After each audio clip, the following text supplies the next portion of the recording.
सुगंधा कह रही है, बाबा आपके नेत्र खुले हैं, आपके नेत्र खुले हैं बाबा, आप मुझे बताएं मैं कौन से महीने से 16 सोमवार के व्रत प्रारंभ करूं, उसका विधान क्या है, क्या विधान। कहा भगवान वर्णन करे। ऋषियों ने कहा सुनो सुगंधा,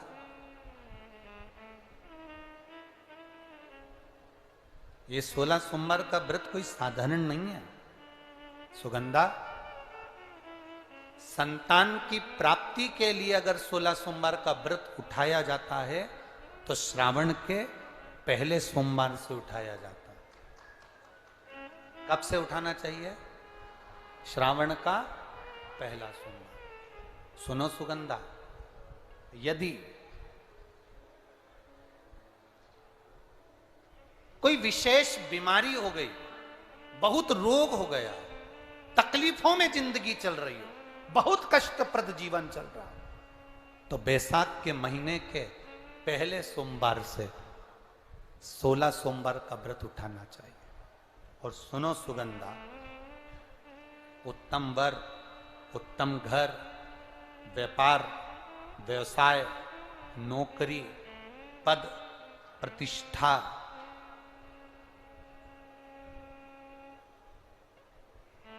के लिए अगर हमें व्रत करना है तो मार्गशीर्ष मास का पहला सोमवार से इस व्रत को प्रारंभ कर देना चाहिए। मार्गशीर्ष मास का पहला जो सोमवार हो उसमें इस व्रत को प्रारंभ कर लो।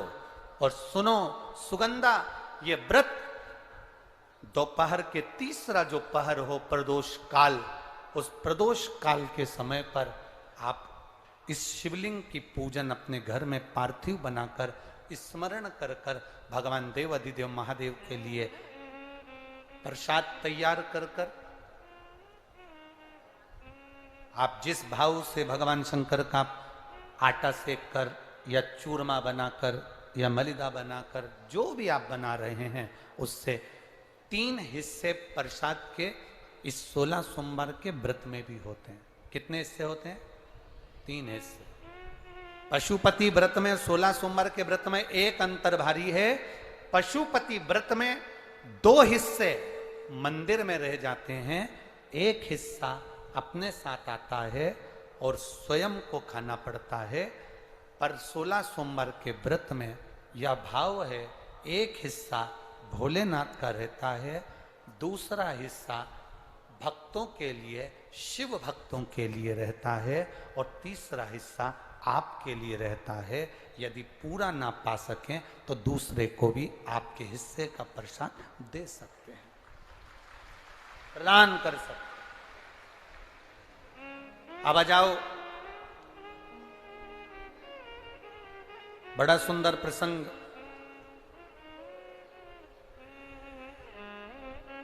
नरसिंह पुराण का आता है।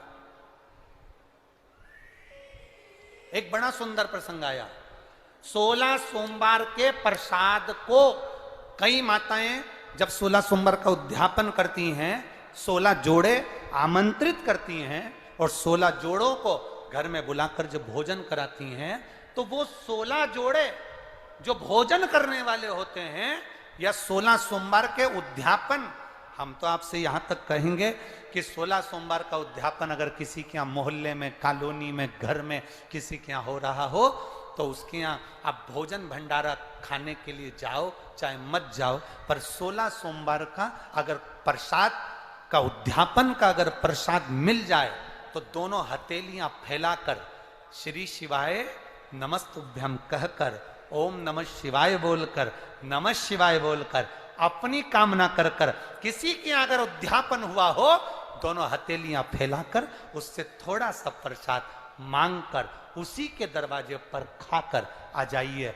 आपकी जिंदगी को सुख का अनुभव हो जाए। तो कोई पूछे ये कथा कहां से ली, तो आप बता देना नरसिंह पुराण में यह वर्णन आता है। कौन से पुराण में है? नरसिंह पुराण में वर्णन आया कि एक